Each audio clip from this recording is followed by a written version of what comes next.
everyone, Happy New Year! Thank you all so much for tuning in to my very first YouTube video of the year. In today's video, I am going to be playing a little bit of catch up and filling you all in on where I've been and what I've been up to in the last few months since my last YouTube video. And on top of that, I'm going to be talking about how I am getting back into the swing of things. As for the art in the video, I worked on these two character sketches that I will paint in watercolors and finish off with color pencils over top. And I'll talk more about the specifics of the artwork as we get into the video. So it's just going to be a chill, chatty video talking about my intentions for the year, talking about art and life and business. So if you're interested in any of that, then grab some coffee or tea and let's get into it.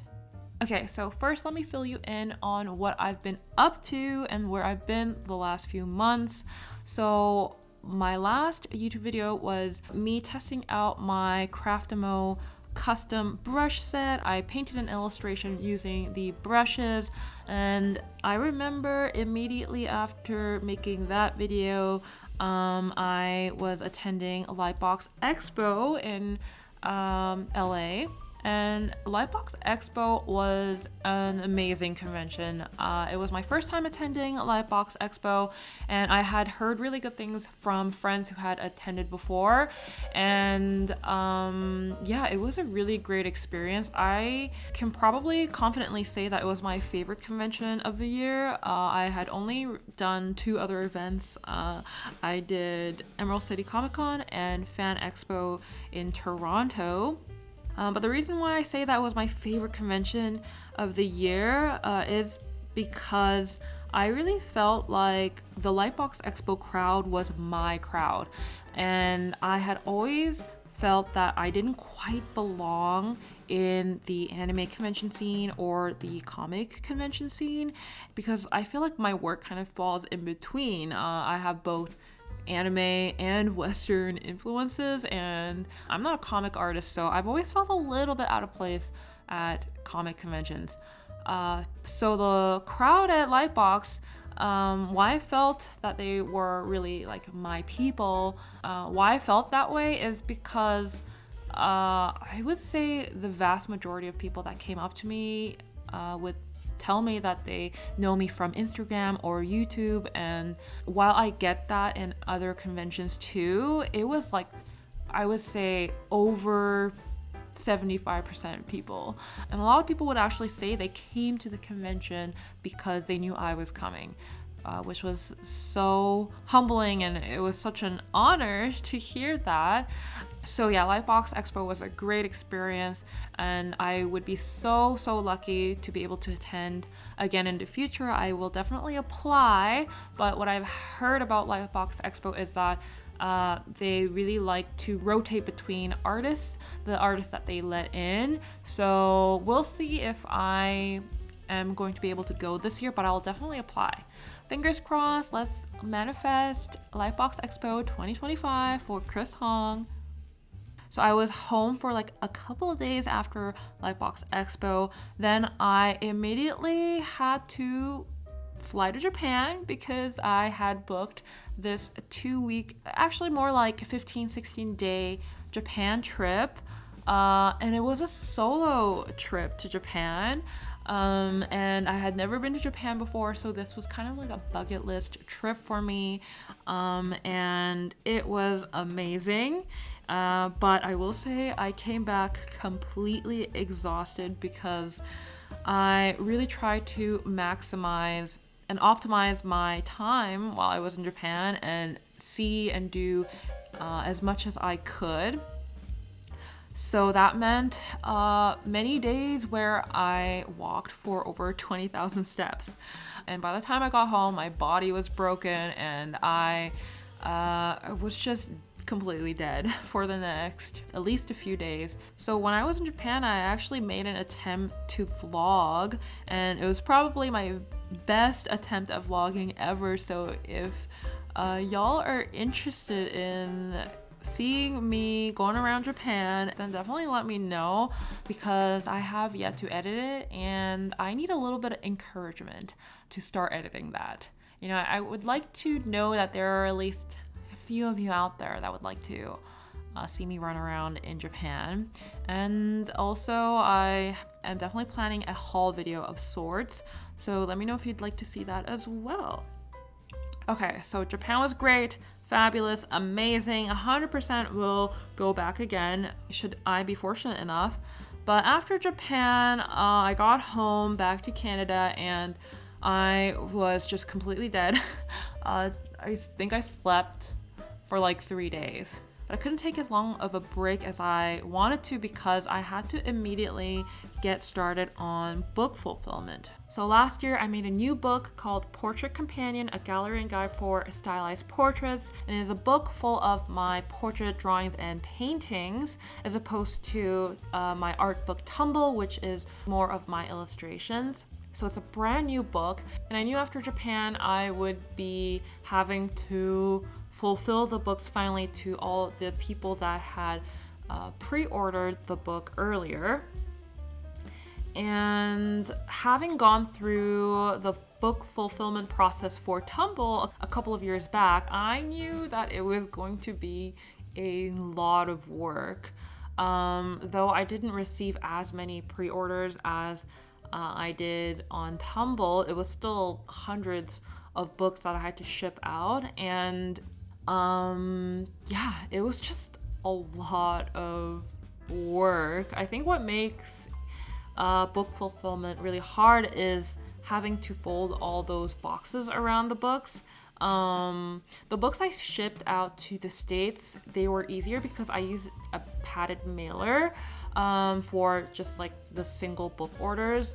So that made it a lot easier because I didn't have to fold all those boxes. But the books that I sent out internationally, I shipped in boxes, and I don't want to just sound like I'm complaining. I'm very grateful for all the pre-orders, but it was just a lot of very physically taxing work for a couple of weeks. But after that, this was like early December. Basically, it took me right into the holiday season, and because I felt like I hadn't really had a break since before Lightbox Expo, I just felt very like mentally and physically burnt out at this point. So thankfully it coincided with the holidays, so I was able to just allow myself to take a break for a little bit without feeling too guilty, because a lot of us are on a break around that time. So yeah, I just let myself take it easy for the rest of December. But breaks for me as a self-employed artist, I kind of have a love and hate relationship with them, because I can't help but feel guilty when I am taking a break, because I only really make money when I am being active on social media. That's kind of how my business is modeled. I run an online shop and I sell things, and people don't really know that online shop exists, or people are not aware that I exist unless I am putting myself out there, making content and sharing my work and making it known that it exists, and putting it out there so that people are able to find it and get interested in what I have to offer. So whenever I take a break, I just can't help but feel like I am falling behind. And I do see an effect financially that a break takes. So it can be a little bit anxiety inducing, going for long stretches without drawing and without making content and posting on Instagram or YouTube. So yeah, as much as I felt like I needed that break, mentally and physically, as the weeks went by in December, around the holidays, I just started to feel really, I just didn't feel great. So after, like immediately after Christmas, I was like, okay, I need to get the ball rolling again. I can't just like sit and rot on the couch forever. So I tried to make some art, and I was initially excited about it, but once I got into it, I realized it just wasn't going the way I wanted it to. So unfortunately, it just ended up scrapping it or like abandoning this like painting that I started. I started painting on this like little canvas board. And while I was excited to start painting on canvas again, because it didn't turn out, because I don't like how it turned out, it just left me feeling more discouraged and deflated. And after that, I was like, okay, let me try again with something easier. Maybe I'm not ready to paint on canvas just yet. So I started painting a little like 8x8 portrait on paper. And in my head, painting on paper is a little lower stakes than painting on canvas. But even that didn't turn out. Even though I had done like a little color comp and some drawings, like preparatory drawings, even after that kind of prep work, this new painting did not turn out. So that was another, letdown.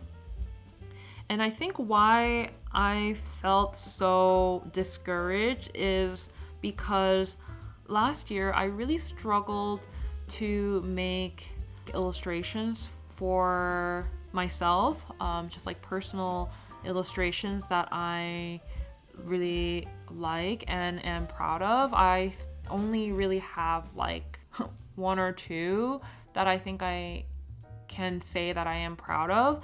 And I think that is because last year I said yes to a lot of like sponsorship opportunities and collaborations and just other kinds of opportunities that presented themselves, and I felt like I had to say yes. And while I don't regret having said yes to those things, I do recognize that all those other kind of obligations really took away from me sitting down and creating art for myself.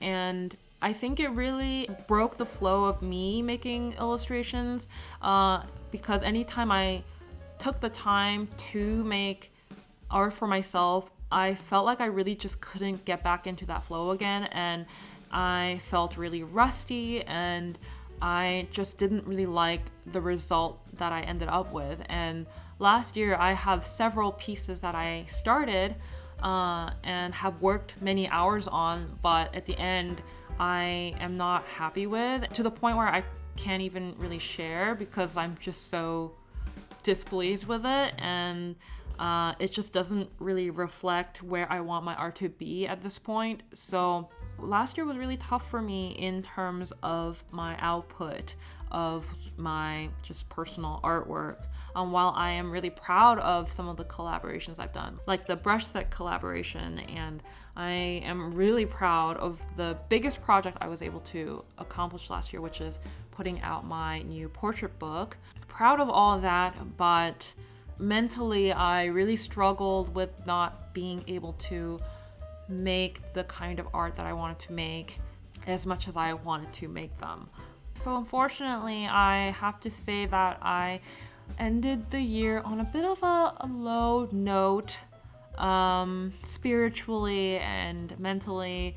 I just didn't feel that great about where I was with my art, and because I wasn't super proud and happy with my artwork, I couldn't really show up and make the content to post on YouTube and Instagram. So I felt like I was withdrawing a little bit, and because of that I didn't feel great about where I was with my business either, because again, the fuel for my business as it stands really is the content creation and just like showing up and putting myself out there and sharing my art. But I wasn't making the art that I wanted to make, so I wasn't sharing anything, and that's why I just felt a little withdrawn. I felt just a little embarrassed, but just, you know, like the fears of imposter syndrome and like the negative self-talk kind of creeping in. And yeah, I just did not end the year on a very high note.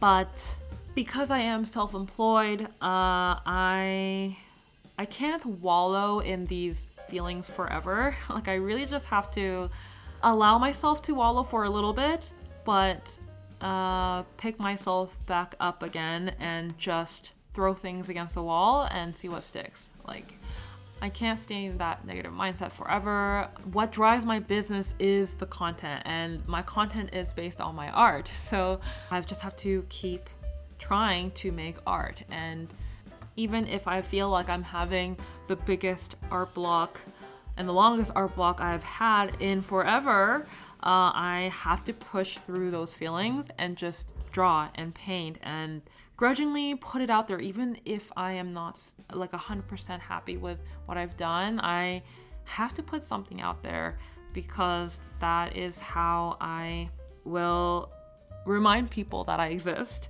and remind people that I have a shop and a Skillshare and Gumroad and things like that. So even when I felt like I had kind of cleared the docket, I have no obligations, no other like sponsorship obligations, and I had fulfilled the books, so really I was just left to my own devices.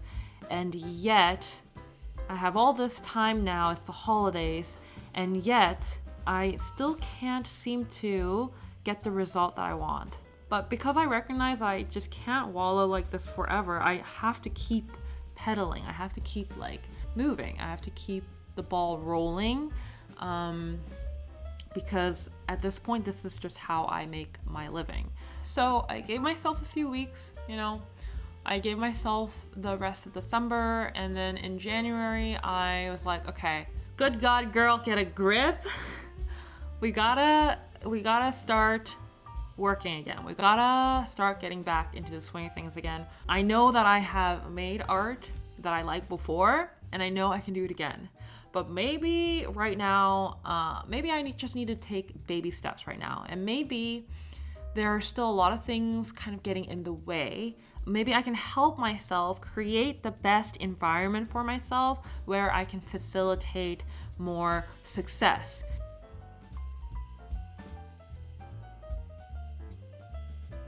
So I ended 2024 on a bit of a low note spiritually and mentally, but I'm happy to say that in 2025 I have started to implement small changes day to day, and I am feeling a lot more positive, and I feel like I've finally got those gears turning again, and hopefully I will be on my way to making the kind of art that I want to make soon. So what are some of those changes that I've made day to day? Well, I basically just told myself, while artwork sometimes goes awry and I feel like I cannot control exactly like how I'm going to feel about the result, there are things in my life that I do have control over. Now, if you are also feeling a little bit of burnout, or you feel like you're in art block, I'm not saying this to say that this is going to work for you, but these are things that work for me and my temperament. One of the things I did was I resumed exercising again. I used to do little just like 30-minute exercises a couple of times a week, and I stopped doing that before I flew off to go to Lightbox Expo, and I have not worked out since. I am not somebody who really enjoys and loves exercising. I really do it because I believe it is good for my health. And I will say, after exercise, I do feel this like kind of boost of energy, and I do feel oddly more positive after, like immediately after exercising.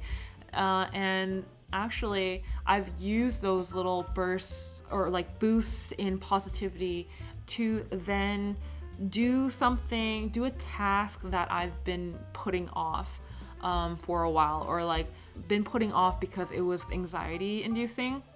And that's been a really positive outcome of exercise for me. So what I do for exercise, I really just go on YouTube and I look up like 30-minute HIIT videos or 30-minute cardio videos, and I just work out from home. It's nothing crazy, but it's definitely more exercise than I would normally get like day to day. So yeah, just starting small, and it makes me feel good knowing that I am doing something good for my body, and I really feel like I am investing into myself and getting exercise out of the way like early in the day. I feel like even if the rest of the day doesn't pan out exactly how I wanted to, at least I did something good for myself earlier in the day, so I have something to feel good about even if the day doesn't necessarily pan out. So it's kind of like a little insurance, I feel. So starting up exercise again is one thing that I have done. Another thing, these are all really going to be little things, nothing like major, but small day-to-day things like making an attempt at cooking more often as opposed to eating out. There was a fair bit of eating out during the holidays, which is to be expected. You're probably being a bit more social than usual. As much as I enjoy eating out, it is costly, and I don't feel the healthiest when I am just eating out all the time. I think homemade food is best, and I know what goes in it. So yeah, I've been making an effort to make more food at home. And what's really good about cooking for me is because I'm cooking for one, I usually end up making about 3 or 4 meals, and I am able to have some of those meals as lunches for the week. And being able to just grab something in the fridge and heat it up is so much easier and less taxing on the mind than like figuring out what I have to eat, where I have to go get it, how to make it, like when lunchtime rolls around. Having to do that really takes a big chunk out of the working part of my day, which is very like finite, So I don't really want to waste that precious time in the middle of my workday. So having lunches ready to go is worth a lot to me, and it really helps me be my most productive self during the week. But on top of exercise and cooking more, the changes that I am making, the good habits that I am implementing are really, really small things, like doing the dishes while I'm waiting for my lunch to heat up, or while I am waiting for the water to boil. Just clearing the sink so that I have a cleaner kitchen, and when it is time for me to cook, then it makes cooking more enjoyable. It makes it faster. I don't have to do the dishes while I'm hangry, and then having to spend that time cooking and getting hangrier and hangrier as I am cooking. Just making little changes to improve my day-to-day has really made a tremendous positive impact on just my overall mood. What are some other things? I'm trying to be really mindful of just like endlessly doom scrolling on Instagram. I'm not a big scroller on Instagram, but I do doom scroll on Reddit quite often, especially in the evening. So I'm trying to limit that more and really trying to be mindful of the content I consume. I'm a big proponent of using the evening to escape a little bit and to unwind. So in the evening, I do just like to tune out and consume a lot of like trashy TV, like Love is Blind, or right now I'm watching Singles Inferno on Netflix, which is, this season, I'm a little unsure about this season so far, but actually new episodes dropped today, so we'll see. But I consume a lot of just like escapist media, and I think that's okay. Like I'm not against that at all. But I am trying to be more mindful of doing that endlessly in the evening. Realizing that at a certain point, I'm feeling more guilt from it than feeling the positive impact from just unwinding like that. So I have been better about like allowing myself, you know, a couple of hours to unwind, but then just kind of do other things. And what I've been enjoying doing in the evenings is things that take up a little less brain power. So not necessarily drawing or like painting, but things like just tidying up my workspace so that I come back to a tidier workspace the next day, or responding to emails, because I'd rather do that in the evening than doing that during the more productive part of my day when I'm working on art and maybe packing shop orders. So that is not eating up the drawing part of my day. So really what I'm trying to do right now that has been helping is trying to protect that time of day, which for me is like after exercise in the morning and then until dinner time around 6. Trying to protect that time as much as possible because that is when I am most likely to make art. So I have less distractions taking me away from sitting down and making art. So I'll finally touch on these two little watercolor sketches. Because I was doing slightly more elaborate paintings and not liking the result, I was like, maybe I really just need to pare down and do something really simple so that it's lower stakes and lower pressure. And it's really more of a utility painting in like figuring out how I want to paint and how I want the style to be, like the painting style to be like, as opposed to putting pressure on myself to end up with like a finished illustration or painting. This is really more about just like figuring out how I want to paint. So that is why I ended up doing these little watercolor character sketches. But it was really nice to paint in watercolors again. Even though I still find it really challenging for some reason and I don't quite get the result that I want with watercolors alone, it's still really fun to use and I still do enjoy the effect that I get with watercolors. So I am gonna continue to try to kind of figure it out and test it out. Yeah, I'm not giving up on watercolors. I think I will still continue to use watercolors for my illustrations.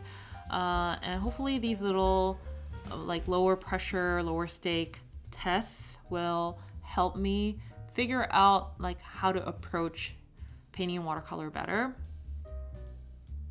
So now during the day, I have been making more of an effort to draw in my sketchbook because for me, that is where I can dig out the painting ideas. All of my painting ideas, I have to figure out in the sketchbook and, you know, put it down on paper. I can't just have it kind of circling around my head. And one thing leads to another in the sketchbook, and that's how I am able to derive at some of my painting ideas. So it was hard trying to get back into drawing again after having gone months without drawing. And yeah, I really had to push through some ugly drawings, but eventually it started to get a bit more comfortable and a bit more familiar. I have a really hard time drawing when I don't have any idea what to draw, when I just like don't know what to draw. I have a hard time trying to push through that, but I tried to push through it because eventually I will inevitably hit on a little nugget of a drawing that like sparks something within me, that sparks a bit more interest and a bit more like curiosity in like figuring it out.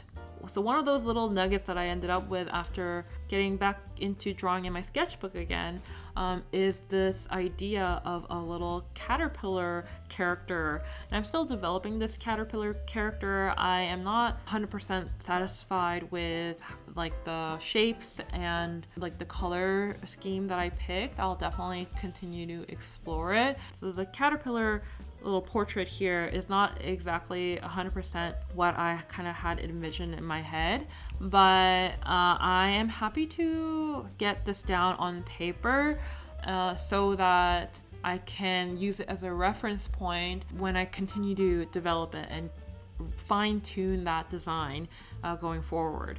But yeah, what do we think of this little caterpillar character? Is it weird? You guys find it weird that I'm drawing a little caterpillar? I don't like real bugs. I can't even look at a photo of a bug. But cartoony bugs, love. Just something about it I think is adorable. I don't know if it's like a Disney influence. I think it has to be a Western influence actually. I think cartoony bugs are so kitschy and cute.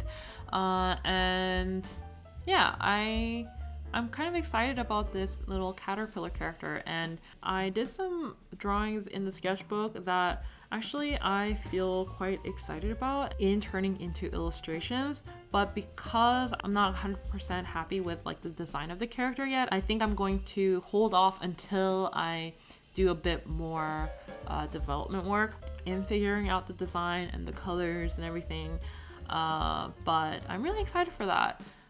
And I am happy to feel excited again about some of these painting ideas because I feel a little bit lost when I don't feel excited about like the next painting that I'm gonna do.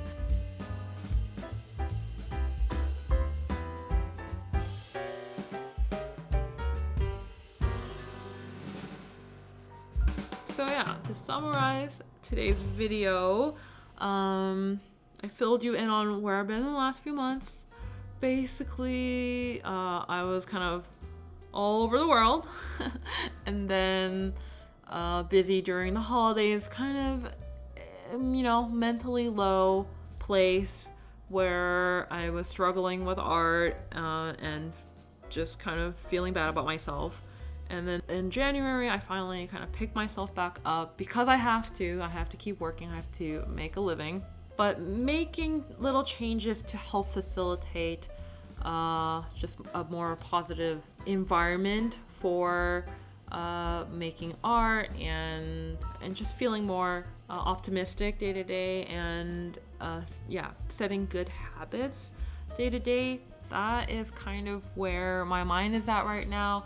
I am still a little bit nervous about making illustrations, but I think I am just taking it day by day and making little baby steps towards it, and I hope someday soon I will be back with an illustration that I'm really happy to share with you all. I hope you enjoyed watching me paint these two characters, and I hope you enjoyed this little catch-up session and hope you found it helpful to you in any way. Thank you all so much for watching, and I will see you in my next video. Bye!